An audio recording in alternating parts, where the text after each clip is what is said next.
नमस्कार, আমি মৌমিতাস কিচেন্সের পক্ষ থেকে আজকে নিয়ে এসেছি একটা নতুন রেসিপি।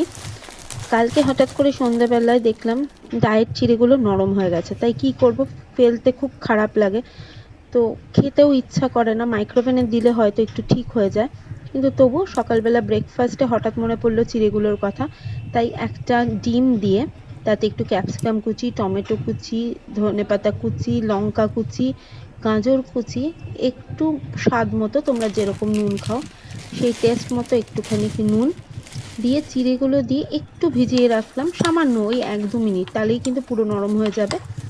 দিয়ে না হলে ওটা গুঁড়ি ভেঙে ভেঙে চলে আসবে। দিয়ে একটা ফ্রাইং প্যানের মধ্যে অল্প তেল দিয়ে, তোমরা অয়েল ব্রাশ করেও করতে পারো, তবে একটু ঢেকে করলে অনেকক্ষণ টাইম লাগবে, ঢেকে করতে হবে আস্তে আস্তে, নাহলে তোলা যাবে না।